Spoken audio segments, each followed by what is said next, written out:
Hello and welcome to the Midday News. The opposition has filed a notice of the motion of no confidence against Prime Minister James Marape this morning. Deputy Speaker Connie Iguan confirmed this in Parliament after receiving the notice. The Private Business Committee will screen the notice during their meet at lunchtime today to verify if it meets all the requirements. The window period of the vote of no confidence will lapse in August 2026. Minister for Justice and Attorney General to seek Supreme Court clarification on vote of no confidence provision, Minister for Justice and Attorney General Pila Niningi has announced that he would be asking the Supreme Court to clarify S.145 and S.142 of the Constitution whether a second vote of no confidence motion is allowed to be moved against the same Prime Minister. The minister said he has instructed lawyers to institute proceedings under Section 19 of the Constitution to seek the Supreme Court's interpretation and application of constitutional provisions relating to the process of vote of no confidence. Minister Niningi said this to make sure that the spirit of the VONC provision as envisaged by the Founding Fathers is kept and not abused, as seen many times in the past from numerous VONC motions being brought against prime ministers. About 45 PNG men and women comprising members of the Royal Papua New Guinea Constabulary and Correctional Institute services received international awards for their bravery and commitment in assisting Solomon Island forces during the 2021 call-out. The 45, made up of 22 Special Services Division, 9 Task Force members and 14 CIS officers, received the international awards presented to them by the Solomon Islands government yesterday in Port Moresby. They were part of the call-out under the Solomon's International Assistance Force, PNG Contingent 1 in 2021, deployed to assist Solomon Islands disciplinary forces to restore normalcy during the crisis at that time. Contingent commander at that time, Peru Endranu, said they were determined with an aim and objective to not only assist other forces to restore normalcy, but to save lives and ensured they represent Papua New Guinea with pride and honor. Mission Aviation Fellowship, or MAF, in Papua New Guinea is taking further steps to adapt to the country's ongoing aviation fuel supply challenges. Despite efforts throughout 2024 to navigate the situation, the cessation of bulk fuel supply in November has forced MAF PNG to rely solely on imported drum fuel at over double the cost of bulk fuel supplied in country. In response, MAF PNG needs to implement some changes in its pricing structure. The previously applied fuel surcharge will be included into the base fare rate for both charter and seat fare costs as of December 1, 2024. And additionally, an inflationary price increase will also take effect on January 1, 2025. Law and order is everybody's business. This was stressed during the second St. Abe Christmas to New Year police operation at the town police station recently. It was also an awareness campaign organized by the provincial authorities. The public was urged to take heed of the festive police operations and what was expected of them. Operations began yesterday.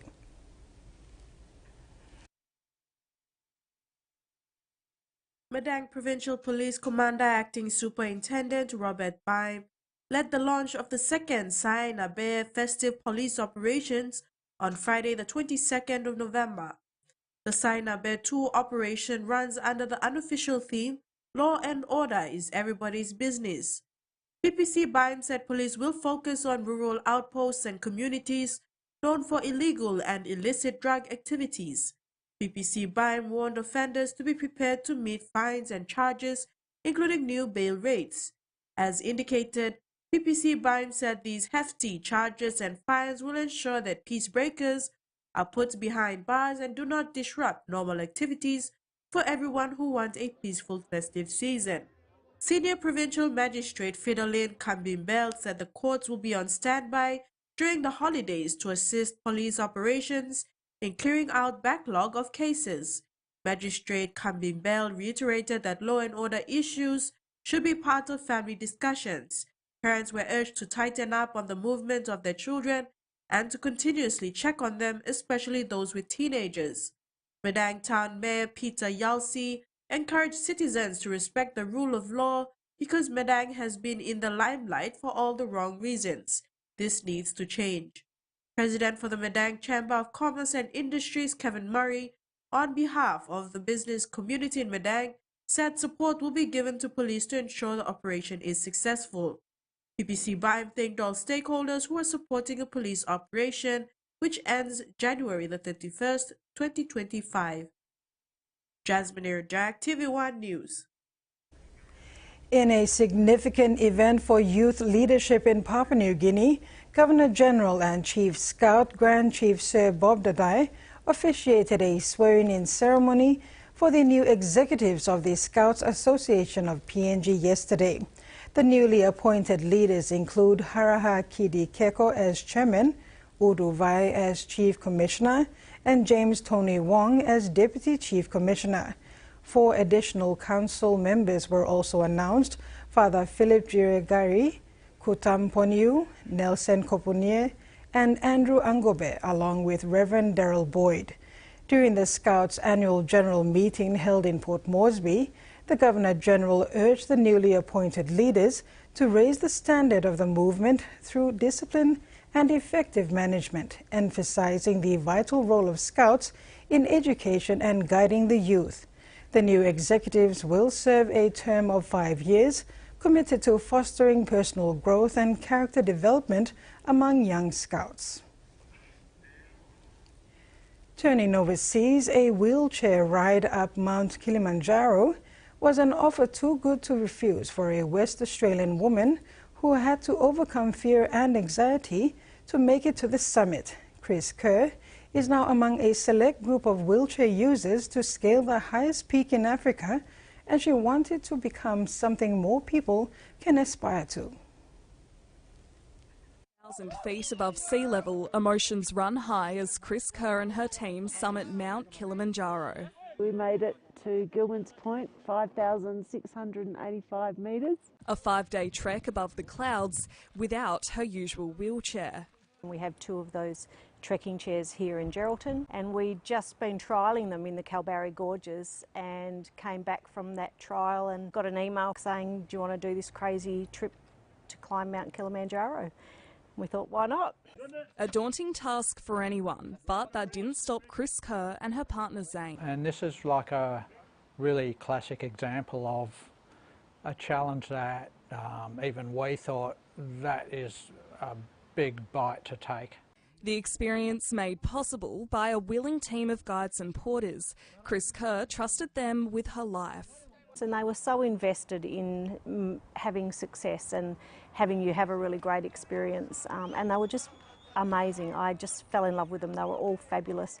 You know, when we talk about disability access, we talk about a good attitude first, and that was just the thing they had in spades. For Ms Kerr, the main question isn't why she climbed Kilimanjaro, but why not? The whole experience is about saying, you know, people want to go mountain climbing, why shouldn't they go mountain climbing? And for people to be less surprised that people with disabilities want to be out and about doing things everyone else takes for granted. An achievement that has left this West Australian yearning for the next adventure. The state government has approved a plan for desalination plant on the Eyre Peninsula, despite fierce objection from the local fishing industry and indigenous groups about its location. The Premier says there's no time to waste, and the $330 million plant must go ahead now before the region's water supply runs out. Synonymous with Port Lincoln's postcard appeal and vibrant fishing industry. But potable water is far from abundant. That underground water source is diminishing quickly. And if we don't build a desal plant and just get on with the job, people will turn on the taps in Port Lincoln and there won't be any water. Now that is completely unacceptable. It's an issue that's been flagged and shelved for years and has now become urgent. The chosen site is the one SA Water identified as the most efficient place to build the desalination plant, at Billy Lights Point in Port Lincoln South. That's caused deep concern within the community, including amongst fishers, locals and elders. This is a very shallow bay. It's landlocked. It's very poor movement of water here. So that hypersaline water plus the toxic chemicals that are used to clean a desal plant, we all discharge into this little small bay here, small by comparison. There's nowhere else in the developed world where you'll see a desal plant in such a situation. I'm sorry, we've heard your calls, but we've also heard the science that says the Yuli Basin is running out of water and there has to be an alternate source coming from desal plant, which is why we're building it. Local Indigenous group, the Bungala people, have previously voiced concerns about the location of the plant being Billy Lights Point. However, Minister for Housing and Urban Development Nick Champion has said that historical Indigenous fish traps will be preserved as a condition of construction. The government's approval for the plant has come before a select committee has delivered its findings on the issue.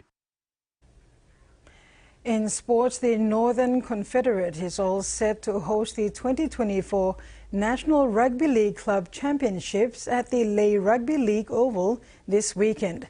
The event will coincide with the PNG RFL fourth quarter board meeting on Saturday. The 4 champion clubs from the 4 confederates will converge in Lay to battle for the country's ultimate national club champion for 2024. The clubs are Port Moresby Royals, Junior Peps KRL, Rabaul Panthers and Raumai 18 Miles United LRL. PNG RFL Northern Confederate Director Robert Iveke said all 4 confederates have successfully completed respective regional club elimination challenges and are heading to Lay. He said the National Club Championships finals will be witnessed by all league delegates from around the country. And that ends our midday news for today. Do join us at 6 p.m. for more news and sports.